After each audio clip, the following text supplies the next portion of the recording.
Au début, question communication, l'humain était assez limité. Mais rapidement, il diversifia les moyens d'échanger et de recueillir des informations de plus en plus diverses. À la fin du XXe siècle, il inventa l'ordinateur. Mais un jeune informaticien américain avait décidé d'en profiter pour fonder le plus grand empire commercial de cette fin de siècle. Big Bilou n'était pas un génie de l'informatique, mais il présentait bien. Il avait breveté un nouveau système d'exploitation qui ne fonctionnait pas très bien, mais était très bon marché.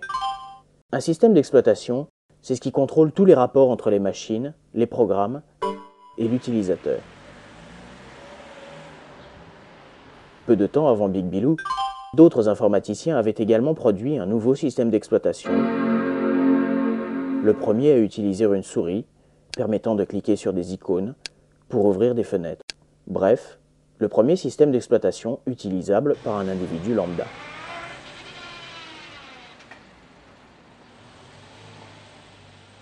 Mais ce système simple à fenêtres ne fonctionnait que sur les ordinateurs vendus par ses inventeurs propriétaires, alors que celui de Big Bilou pouvait être installé sur n'importe quelle machine.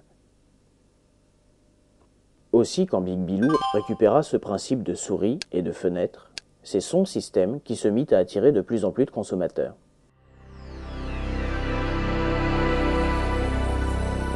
Big Bilou s'arrangea ensuite avec les constructeurs d'ordinateurs personnels pour qu'ils équipent leurs machines uniquement avec son système. Ainsi, leurs utilisateurs n'auraient plus d'autre choix que d'acheter exclusivement les logiciels vendus par Big Bilou. Dès lors, Big Bilou n'eut plus qu'à sortir tous les 2 ans de nouveaux programmes, ainsi qu'une version un peu moins défectueuse de son système d'exploitation, pour s'assurer que les consommateurs achètent régulièrement ses produits.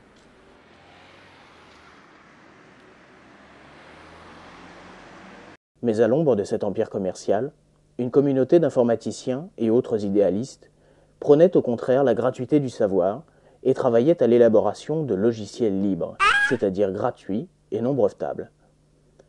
Or, un beau jour de 1992, un étudiant finlandais du nom de Linus Torvald inventa à partir de ces logiciels libres un nouveau système d'exploitation. Et alors que Big Bilou avait toujours gardé secret ses codes sources, le jeune informaticien décida au contraire de faire partager gratuitement son invention à la planète. Ainsi naquit le système GNU Linux, qui se développa très rapidement grâce à Internet et devint l'ennemi juré de Big Bilou en tant que noyau du combat pour les logiciels libres.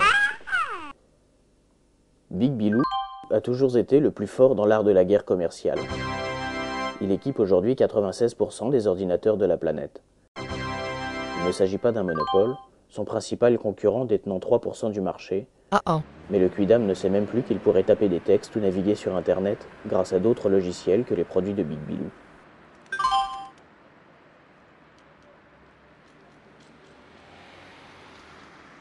Pourtant, le système GNU Linux a dépassé le stade où seuls de vrais informaticiens pouvaient l'utiliser.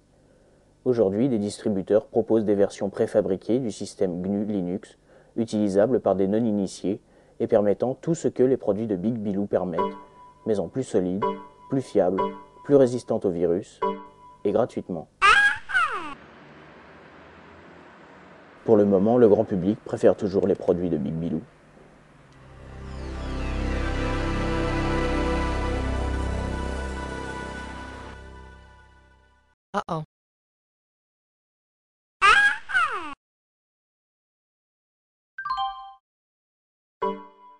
Join us now and share the software. You'll be free, hackers, you'll be free. Join us now and share the software. You'll be free, hackers, you'll be free.